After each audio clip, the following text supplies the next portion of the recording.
Yes, igitambo cya misa cyaturwaga hano muri paruwasi yitiriwe mutagatifu Vincent Paruti kirahumuje.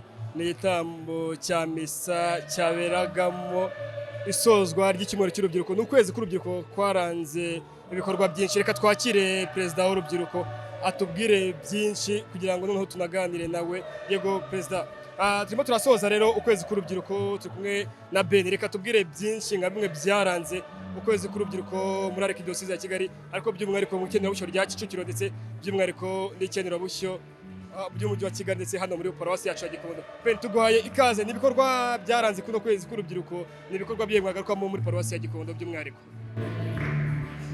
Murakoze cyane muri ubu kwezi kwahariwe urubyiruko, nk'uko mu gihugu hose mu Rwanda bawizihiza, cyane cyane hano iwacu i Gikondo.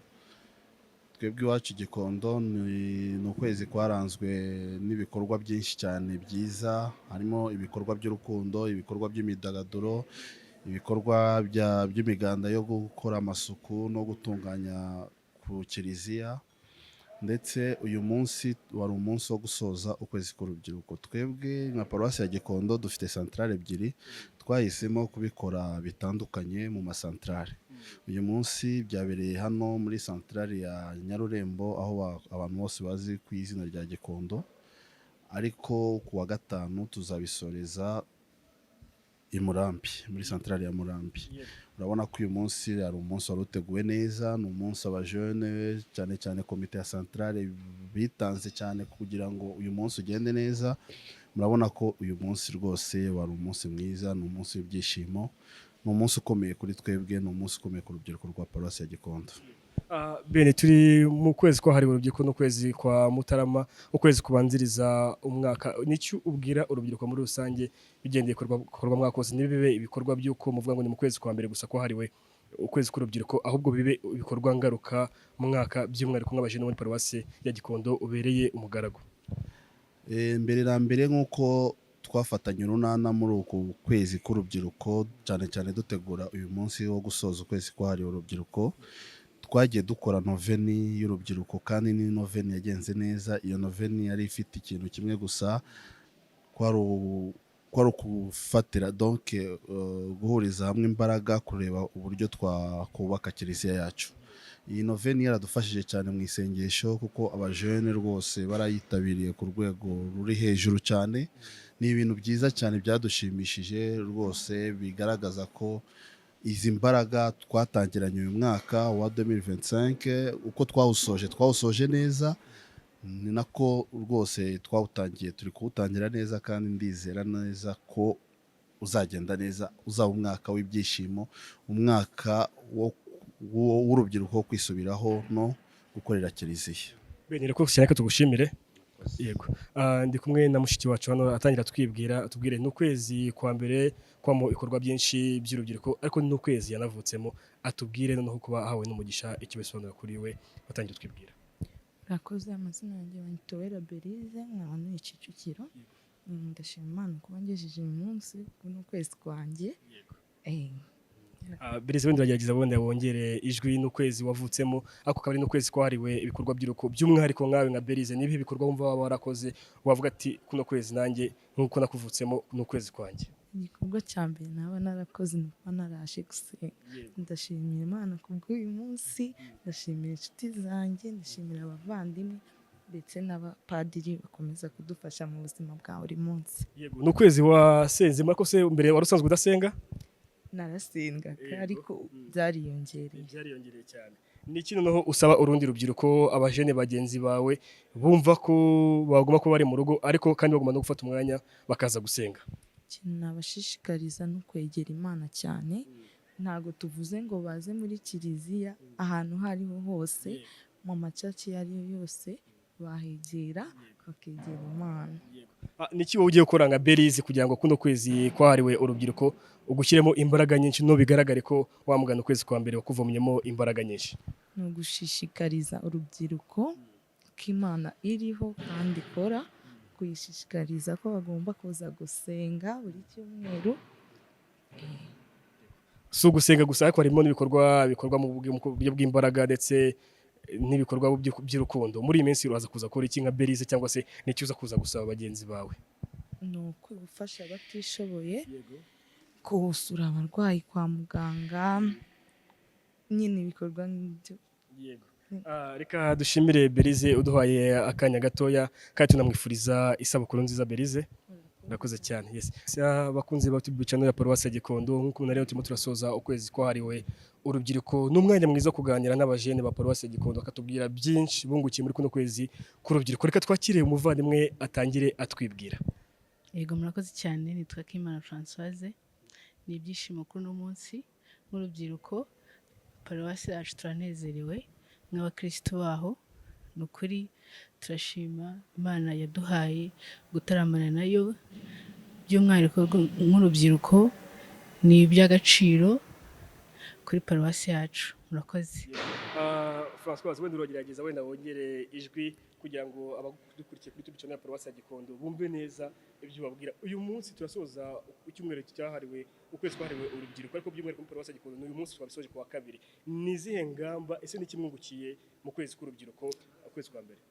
Yego wenda mvuze ku ngamba cyangwa se ku byo twungukiye nyine mu kwezi k'urubyiruko twatoje gusenga by'umwihariko kwegera Imana cyane tukayitura ibyo dufite nk'ibibazo byacu nk'urubyiruko. Murabizi ko urubyiruko ruhura n'ibibazo byinshi ariko nyine twakangariwe byinshi nyine kuba twakurikira Imana.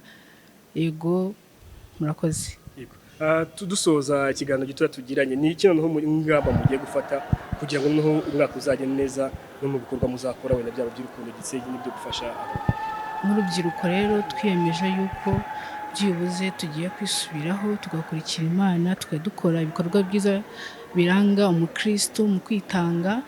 Gikondo ni barimo barasoza ukwezi kwahariwe urubyiruko no kwezi kwa Mutarama rero nkuko twatangiye mu biganiro bya mbere tubibabwira ahangaha rero urubyiruko aho rwihura rukidagadura rukisanzura ndetse rukanasangira baherekejwe n'ababyeyi babo abapadiri bakorera ubutumwa hano muri Paruwasi ya Gikondo yitiriwe Mutagatifu Vincent Paroti Gikondo. N'urubyiruko rero rwishyize hamwe aho rwahoye mbere y'igitambo cya misa ko babanje guhabwa n'inyigisho nk'uko mwayikurikiye mu biganiro byabanje hagakurikiyeho igitambo cy'Ukaristiya. Aha rero turi kuri salle polyvalente ya Paruwasi ya Gikondo aho urubyiruko rurenga hafi 200 rugize Paruwasi ya Gikondo rwahuye rugasangira rukidagadura nk'uko muri kubyumva. Rero tujye kuganira n'abajene bamwe na bamwe atubwire uko ukwezi kwagenze ukwezi kwa mbere. Ese koko ukwezi kwahariwe urubyiruko bakwitwaramo gute? Ese bitwara gute iyo bageze mu miryango yabo kugira ngo bafashe n'abajene badasenga? Ese bo bungukiye iki muri kuno kwezi kwa mbere? Bidagaduye rero barisanzura baganizwa na Padiri Mukuru Sayimana Mihigo Jean Pierre, Padiri Mukuru wa Paruwasi ya Gikondo ndetse na Padiri Isaac Omoniye ukuriye urubyiruko hano muri Paruwasi ya Gikondo. Nyuma y'ibyo ngibyo rero urubyiruko ruri kwidagadura kandi bishimishije bishimiye kuri bino bikorwa kuko base bahiga umuhigo yuko buri cyumweru cya nyuma cy'ukwezi bazajya bahura ko n'umunsi wa kabiri w'icyumweru wa nyuma y'ukwezi bazajya bahura bakaganira n'abapadiri bakabaha inyigisho zigiye zitandukanye ndetse bamara guhabwa inyigisho bakagira umwanya wo kwidagadura nk'uko komite z'amasantrale zagiye zibibwira. Tubabwire rero mu mateka make ya Paruwasi ya Gikondo mu kintu ry'urubyiruko. Padiri Isaac niwe ukuriye komisiyo y'urubyiruko muri Paruwasi ariko mu bajene bakuriwe na Benjamin. Ben rero numwe mu bajene twaganira tubwira byinshi ndetse anadusangiza ku byishimo. Hano rero abajene barimo baridagadura mu buryo bugiye butandukanye ariko reka ngira amahirwe kwakira umwe mu bajene ba Paruwasi ya Gikondo. Ndagira ngo tumwakire atubwire muri bimwe mu bikorwa byagiye biranga urukundo kwezi k'urubyiruko. Reka tumwakire atangire atwibwire. Yego ndagira ngo utangire utwibwira. Turimo turasoza ukwezi kwahariwe urubyiruko hano muri Paruwasi ya Gikondo nk'umwe mu bajene ba Paruwasi ya Gikondo, nk'umwe mu bajene bitabira imiryango Katolika, nk'umwe mu bajene bitabira misa. Giricyo utubwira kuno kwezi kwahariwe urubyiruko. Mbere nabe kubanze utwibwira. Nitwa Donata Twiringiyimana nk'abandi umwe mu bajene ba Paruwasi Gikondo. Uku kwezi k'urubyiruko twakozemo ibikorwa byinshi bitandukanye. Twagiye dukora umuganda w'urubyiruko, gufasha bagenzi bacu bafite ibibazo bitandukanye, gukangurira urubyiruko rutabasha kuza gusenga kurubwira ibyiza byo gusenga, kujya mu miryango remezo, kurukangurira kwitabira imiryango remezo cyane cyane urubyiruko rwaguye muri make, tukabukoraho ubutumwa tukaruzana kugira ngo tubashe kwifatanya dutangire umwaka turi kumwe, ruve muri za nzira zitari nziza rwari rurimo, kugira ngo tube bamwe nk'uko turi bamwe muri kiliziya. Kandi turashimira Imana ko twagejeje kuri uyu munsi, tukaba dufite ibirori kandi twizihiwe. Turahamya ko hari benshi batari bari mu bakristo bacu twazanye muri uku kwezi k'urubyiruko, kuko twakozemo ibikorwa byinshi bitandukanye, twe nk'abari basanzwe ari abakristo. Murakoze. Dodata, urakoze cyane. Hari ibikorwa by'ibanze muri bimwe byagiye bikorwa, harimo kwitagatifuza, kwiteza imbere ndetse no gusenga. Ariko aragira ati harimo abajene bagiye bagarura kugira ngo nabo baze gusenga. Uyu munsi mukoresha izihe procedure cyangwa se mukoresha izihe mbaraga kugira ngo wa mujene udasenga uyu munsi aba ari umujene wizihiye kiliziya? Wa mujene udasenga, imbaraga dukoresha turamusura, tukamuganiriza, tukamubwira ibyiza byo gusenga, tukamubwira ibyiza byo kuba mu bandi. Uretse no gusenga, iyo uri mu bandi wumva wisanzuye, uba wumva wishimye, turabimubwira akaza. Iyo ahageze asanga ibintu ari byiza, ahubwo aradushimira. Iyo ahageze asanga yisanga nawe ahita umwe mu bavugabutumwa bazajya kubwira urundi rubyiruko yasize inyuma baziranye, twe dushobora kuba tutazi, akarurira ibyiza yasanze muri kiliziya narwo rukabasha kwitabira. Tunagushimiriye ku bitekerezo byiza urimo uraduha. Ariko uyu munsi turi hanga kuri sale, urubyiruko rwinshi rwishimiye kwidagadura. Uyu munsi ese ubuntu urubyiruko kugira ngo rukunde kuza gusenga, ari kugira ngo umuntu arufatire mu myidagaduro cyangwa se bashobora no gusenga banidagadura ntacyo bitwaye? Urubyiruko rukunda imyidagaduro, ariko nanone hano kuri paruwasi turi urubyiruko tumaze gusobanukirwa icyo gusenga icyo ari cyo. Nubwo imyidagaduro ntabwo ariho tuba dufokasinzeho cyane, ariko nayo iba ikeneye mu rubyiruko, kuko urubyiruko cyane cyane bararukunda kwidagadura.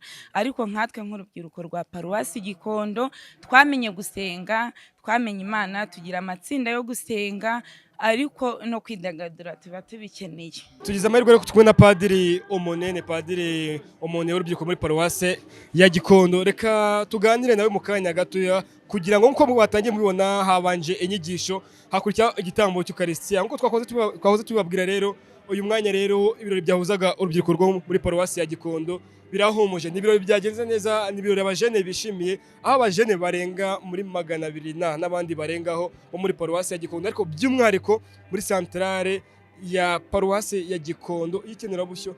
Hano mu rubyiruko rero cyo kuganira na Padiri, atubwire Padiri, uyu munsi mwahisemo gusoza ukwezi k'urubyiruko hano muri paruwasi ya Gikondo, ariko by'umwariko ukwezi kuzasozwa ku itariki ya 2 hano muri paruwasi ya Kimihurura. Uyu munsi usobanura iki nka Padiri Omoneye muri paruwasi ya Gikondo? Murakoze cyane kumpa aka kanya ngo ngire icyo mvuga ku butumwa mfite hano muri paruwasi ya Gikondo, ubutumwa bwibanda ku ikenurabushyo ry'urubyiruko muri paruwasi yacu, aho twatangiye ku kwezi hano n'ubundi ari ku wa 2 ku rwego rwa diyoseze. Twari twagutangiye kuri 5, noneho tugutangira by'umwihariko ku itariki 7 ku rwego rwa paruwasi. Rero wabaye umwanya mwiza, abajene bagiye bagira igihe cyo gusenga, igihe cyo kuzirikana ku butumwa bafite muri kiliziya. Kaba ari umwanya, ari ukwezi kwatubereye kumugisha, kuko abajene bishatsemo ubushobozi bafasha bagenzi babo, abajene bishatsemo ubushobozi bagira ibikorwa bimwe na bimwe bakora. Nkavuga ko rero cyabaye igihe cyiza gusoza rero uku kwezi. Ngira ngo mvuge ko twifuje ko twagusoza ku rwego mu nzego z'amasantarare, kuko dufite santarare ikorera kuri paruwasi nyirizina, tukagira n'indi santarare ya Murambi. Twifuza ko nayo ubwitabire bwarushaho kuba bwiza. Mu rwego rero rwo kugira ngo birusheho kuba byiza, twifuje ko kuri paruwasi santarare Nyarurembo dusoza kuri uyu munsi kuri 28 noneho kuri santarare ya Murambi naho tukazasoza ku itariki 31 ihurirana n'umunsi mukuru wa Mutagatifu Yohani Bosco, umurinzi w'urubyiruko. Gusoza rero ukwezi nk'uku nguku aba ari umwanya mwiza wo gushimira Imana, umwanya mwiza nk'uko twabizirikanye mu nyigisho ndetse no mu gitambo cy'Ukarisitiya, turabi Imana. Kuba turabi Imana rero aba ari umwanya mwiza wo kwishimira, umwanya mwiza wo kuyirangira, kuyereka imishinga, imigambi dufite nk'urubyiruko, kugira ngo tuyiyegurire, twongere tuyigarukire, kugira ngo twongere tuvome imbaraga nshya, kandi turishimira ko rwose byagenze neza. Tukaboneraho no gushimira ababyeyi paruwasi batahwemye kutuba hafi, kudushyigikira muri iki gikorwa. Murakoze. Turagushimiye. Ibirori rero byahuzaga abajene ba paruwasi ya Gikondo birahumuje.